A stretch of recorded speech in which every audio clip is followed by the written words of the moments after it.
Hi YouTube!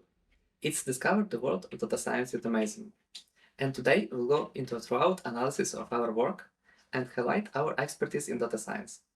You will gain a thorough understanding of several technical disciplines, including AI, ChatGPT, data engineering, machine learning, and other related areas. We'll analyze the core technical tools that are commonly used in data science, providing an understanding of how we actively use them in our work. And if you haven't seen our first video yet, you can check it out at the link above.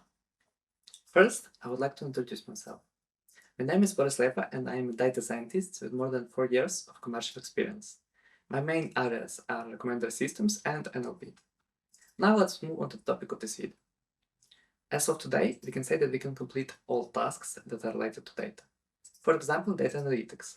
It includes data analysis and visualization, the so-called EDA, or exploratory data analysis. Another example is data mining, when we use statistical analysis to identify non-obvious patterns and dependencies. And there are also many applications where forecasting models are based on the same statistical analysis. But the core of our expertise is machine learning, or as you can call it AI, or artificial intelligence. AI in general is a reproduction of human brain and human behavior. But machine learning is just one, but the most important candidate for implementation of artificial intelligence. One of the biggest machine learning technological domains is computer vision, and tasks such as image classification, and it exactly seems like a classification of what is in the image. Object detection, where we not only classify the object, but also determine its boundaries. Object segmentation, it's like a different kind of object detection. Object tracking is when we track some changes, like person move, etc. Image generation, when we use generative models to generate image, often by your given text description. Image to text, when we analyze the image and get short description of it. OCR, or optical character recognition, is when we detect the characters on the image and detect them. And there are much more, but less common tasks, and I will skip them here for the sake of simplicity. Another technological subdomain of AI is NLP, or Natural Language Processing. It includes working with the models for human language, including text and voice data. And recently, NLP has often been associated with the models based on the transformer architecture, the so-called LLMs, or large language models.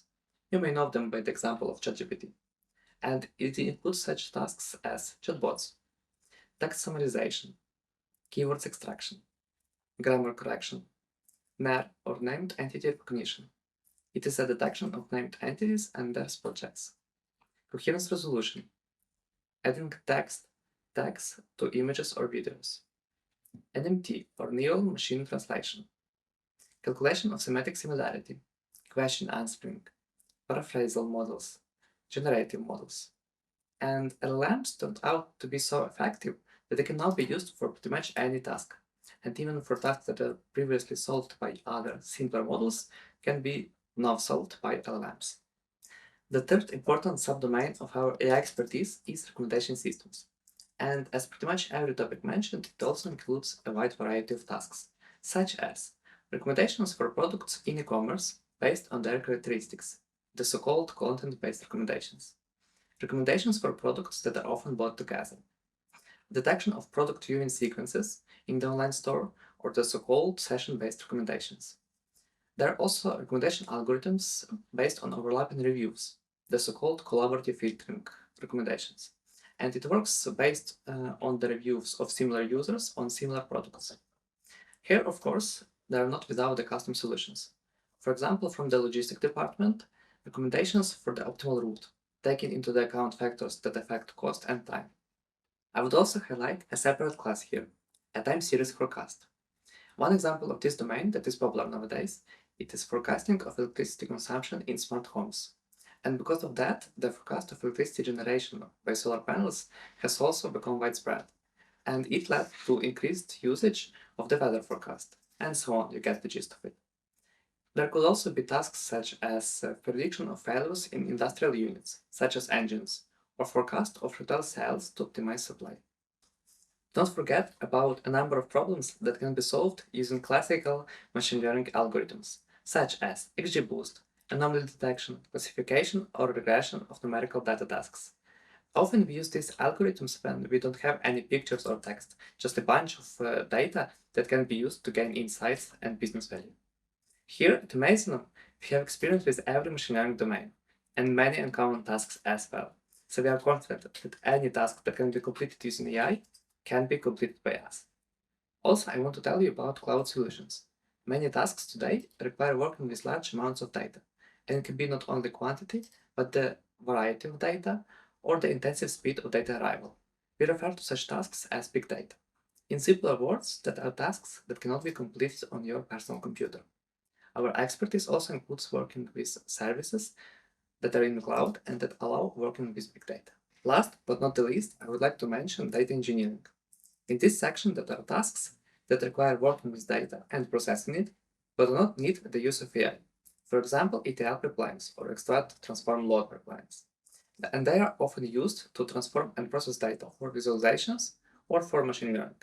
So our main areas are NLP, computer vision, recommendation systems, time series forecast, anything else that can be completed by core machine learning, data analysis, data mining, and data visualization, and of course, data engineering.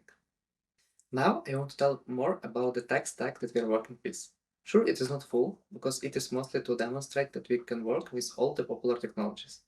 For example, for developing neural networks, we can use TensorFlow, Keras, and PyTorch. For cloud solutions, we can use GCP or Google Cloud Platform, AWS or Amazon Web Services, and also Microsoft Azure. Also, we mentioned there are libraries for developing web APIs, such as Flask, FastAPI, or Django. Here, I would like to emphasize that the development of machine learning model is not a standalone code or a model that still needs to be integrated somewhere. Often, this is a complete microservice that can be reached via API and is Dockerized and deployed on the Kubernetes or any other customer platform. Again, it will be worth to emphasize that we are ready to work with any modern LLMs, including paid solutions such as GPT from OpenAI and any open source models and frameworks via Hugging Face and auxiliary libraries such as Haystack or LangChain. Also, we have expertise in prompt engineering that is a key skill in working with LLMs. To summarize, we keep track of what is popular on the market and what state-of-the-art models are available today. So we are always ready to offer our customers the most optimal solution in terms of performance, both in terms of speed and actual quality.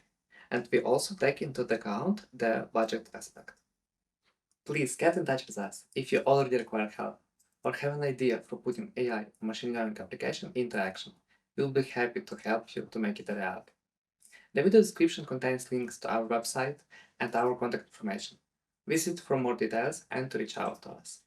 This is all for today. In the next video, you will discover more about our industry focus, and I promise you it will be pretty interesting. Like this video, follow us on our social media, subscribe for more insights, and stay ahead in your innovation game.